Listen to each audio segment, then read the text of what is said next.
Good evening, everyone, and welcome to the third and final presidential debate of this election cycle. I'm Chelsea Greenbo with BBM News and WGBS, and I'll be your host and moderator for tonight.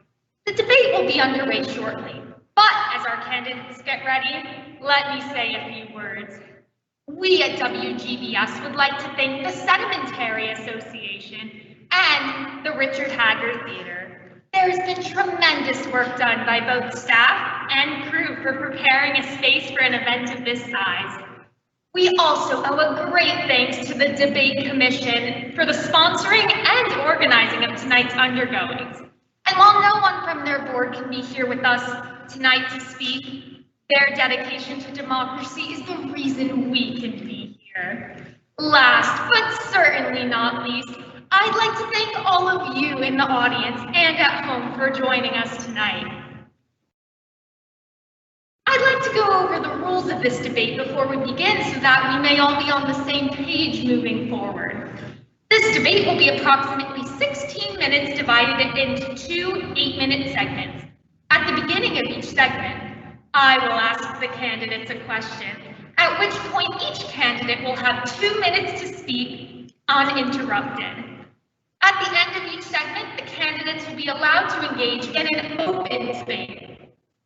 Now, without further ado, I'd like to welcome to the stage President Benjamin Hagre and Representative Maxine Maizemale-Finn.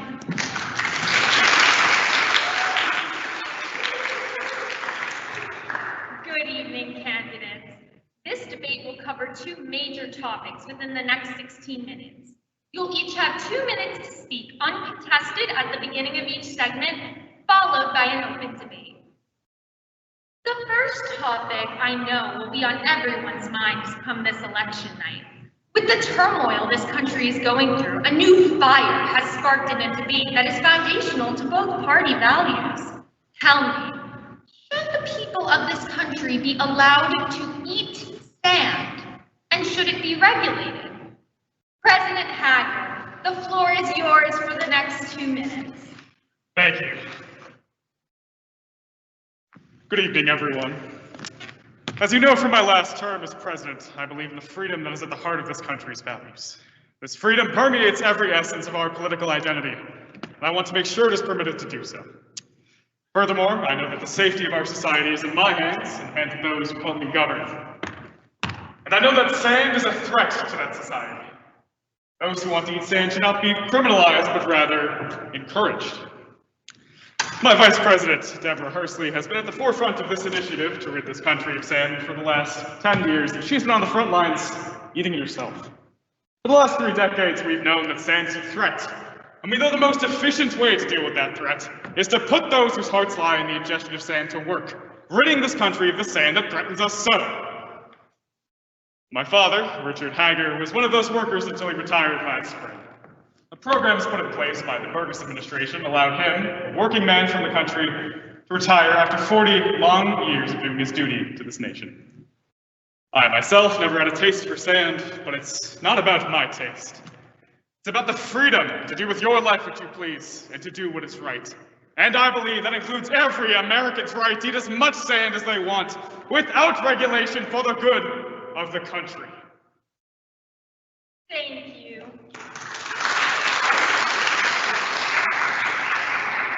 Now we hear from Representative Maizemale-Finn. To you, the same question. Thank you. Let me ask everyone watching tonight, just because the government makes it legal, does that make it just? Does that make it safe, healthy? Does that make it the right thing to do? Our government has been run by Meridians for years who keep stripping the rights of sand back and back as they establish programs to encourage the ingestion of a substance that can stay in your gut for decades to come. They run on a platform of freedom, knowing that that very freedom that they preach puts billions of voters in danger. It is not a matter of freedom. Freedom is essential to the fabric of our nation, but so is solidarity amongst our citizens. So are the rules and regulations woven into our governing bodies to keep us safe. One would hope that the people, let alone the officers in power of this great society, would not need further coercion by the law, not to further exploit, oppress, or ingest citizens that we have already failed. I recognize and understand the pushback against more regulations and the ensuing lapses in our freedom that follow. But the moral fabric of this country has faltered under the administration of so-called progressive Reans like President Hagre. And we must fight back against the decades of faulty leadership and legislation that have plagued this nation. Fight back for the underrepresentation of sand in our political system. Fight back for the workers who are misled into an unjust and dangerous career by ingestionist-funded legislature and outdated science. Fight back for all of the sand being eaten every single day. Fight back for sand, for equality, for justice. Thank you.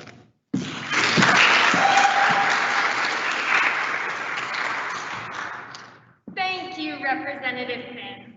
The floor is now open for debate, starting with President Hagre's opportunity to respond. I will be limiting this section to 4 minutes. Well, where should I start?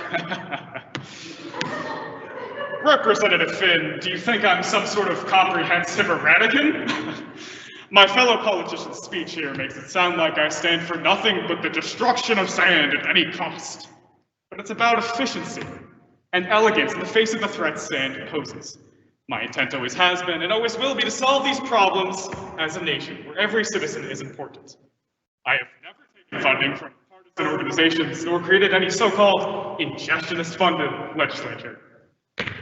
Unless you count the funds and access to by the government of the nation that elected me as its leader. I'd like to respond. Mr. President, just because you haven't been directly funded during your term does not excuse the upholding of decades of oppressive governing that you've proven unwilling or unable to change. Do you want to be the president or a protester? Excuse me? Folks, there are plenty of people like her fighting in the streets every day to advance their agenda, be it ingestionist or indigestionist. My heart goes out to those who do this, for it is an arduous process. However, they are not the ones to invest the powers of the president in. With all due respect, who is he to say who should hold the powers of the president? The president. How does he or his party intend to invoke change if the only people to ever hold the office of If you bring up the Sandcastle Foundation, I swear to God, your entire party will be in court this Monday. President Hagre, excuse me. I'd like to redirect the debate back to the question, and which I will remind everyone was, should the people of this country be allowed to eat sand, and should it be regulated?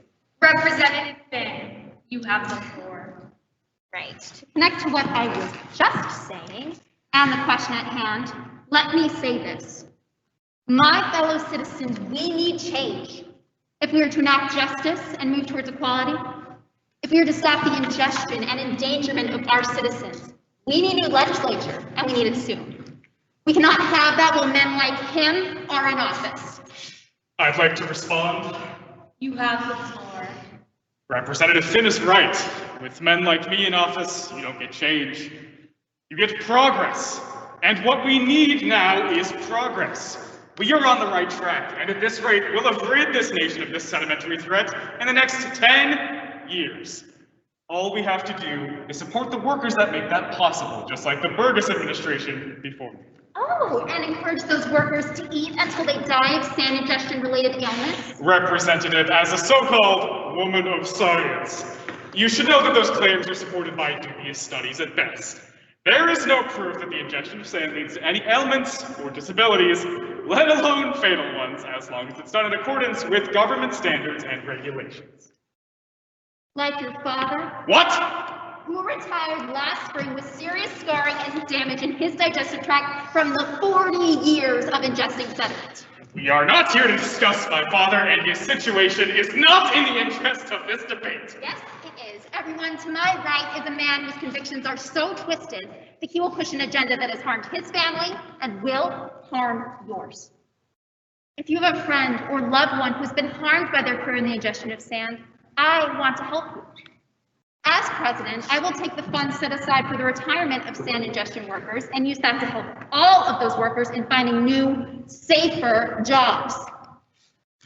I think we can all agree that it hardly seems acceptable to use my father's health, which Representative Finn knows nothing about, to push an agenda against the work that he did all of his life. It is out of respect for my father that I am in the position that I am in today, and I will do everything I can to support our good, honest sand ingesters like him. We are out of time in this segment and will be moving on. The next topic we will be discussing is deep in the roots of our nation's history and will again no doubt be on the voters' minds come election day. The question is as follows. Should the state recognize sand as a citizen, and should it be allowed to vote in any general election like any other citizen? Keep in mind, sand is not currently allotted either of these characteristics. Representative Finn, this question goes to you first. You have 2 minutes. Thank you. I find it difficult to believe that we're having this debate in a room containing no sand, in a country in which sand cannot vote. I find it perverse to be having this discussion in this hall where there's sand out there being abused and ingested this very instant. And there's nothing that can legally be done by thousands of sand activists just because there's sand. Does it not seem strange to debate the voting rights of someone who cannot stand up for themselves in that fight? Does it not seem strange to put the citizenship rights of those who live among us in danger? We cannot keep ostracizing our sand like this.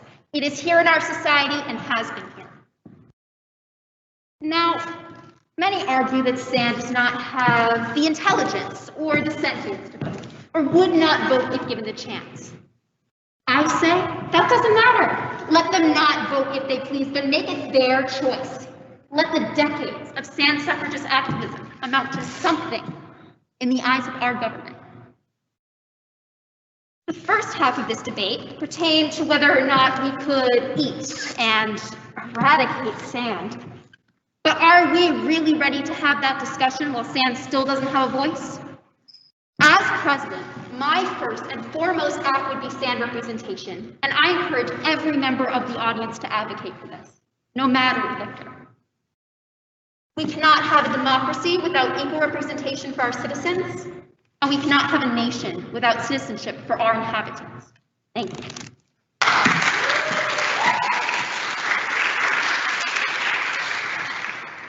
Thank you, Representative Finn. President Hagre, the floor is yours for the next 2 minutes. Thank you, Chelsea. Let's get one thing straight, folks. Sand is a threat and a dire one. I believe that, my party believes that, and so do many of you watching tonight.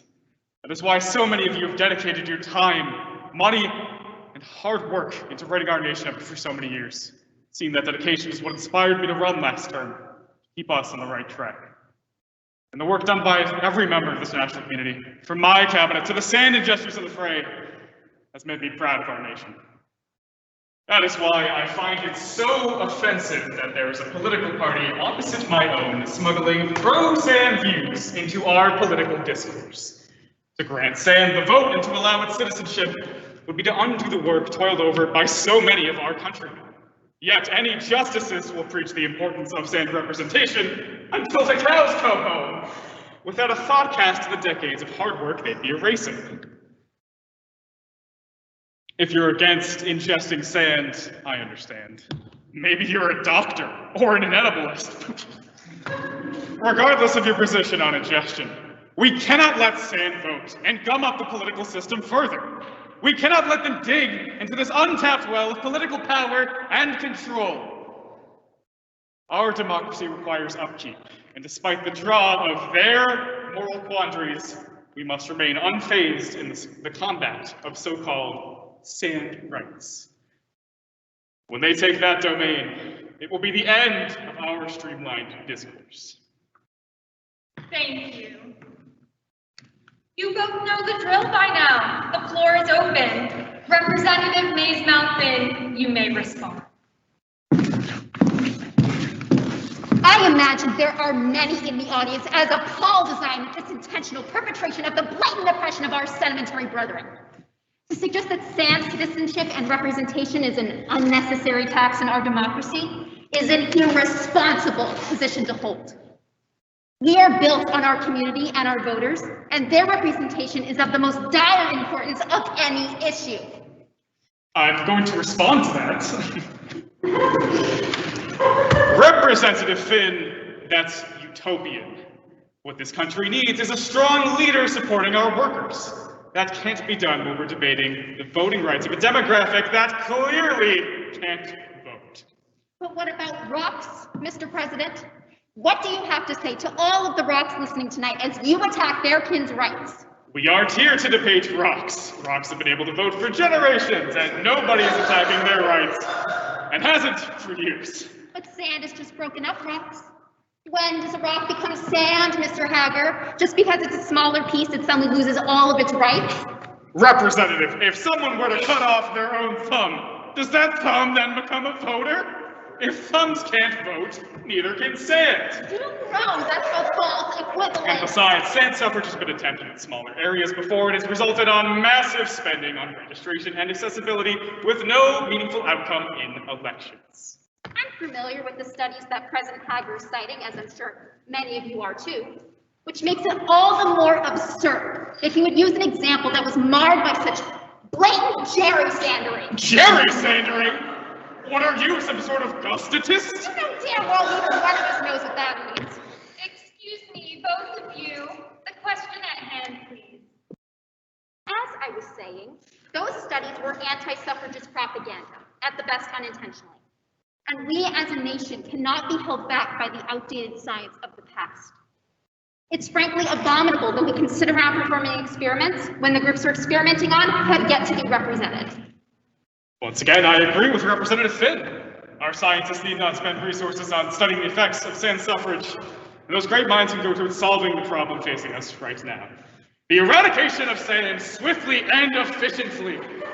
We know that sand can vote, and we know that it will if given the chance. President Hagre's claims are unbacked and his intentions barbaric. Representative Finn would allocate our hard-earned resources against the fight to free this country of sand, and to the exact opposite.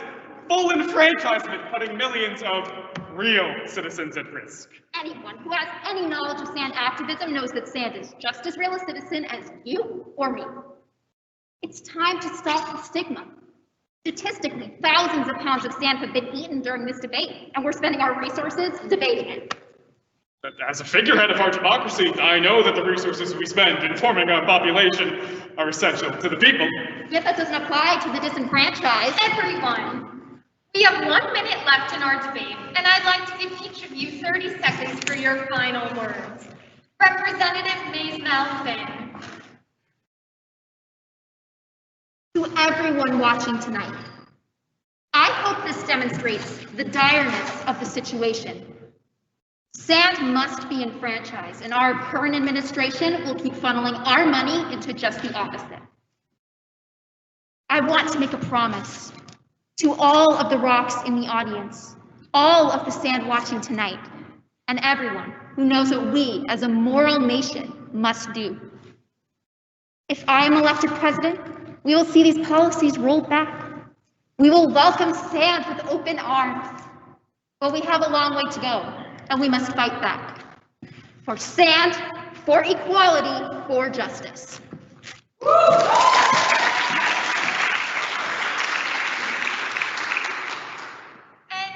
President Hagre. I'd like to thank everyone who made tonight possible. The debate commission, all the viewers, you, Chelsea, Representative Maizemale-Finn. In the last 4 years, I have built on our nation's legacy from the shoulders of giants. Every viewer, every citizen, they all care about our nation. I trust that you will all make the decision this election that is for the good of our country. Thank you, Senator. And thank you to everyone for joining us tonight. We'd like to once again give a huge thank you to the Debate Commission. After the break, our political analyst will be breaking down the debate with former Vice President Jeffery Gordon Fox. You won't want to miss it. I'm Chelsea Greenbo with BBM News and WGBS, and we'll be right back.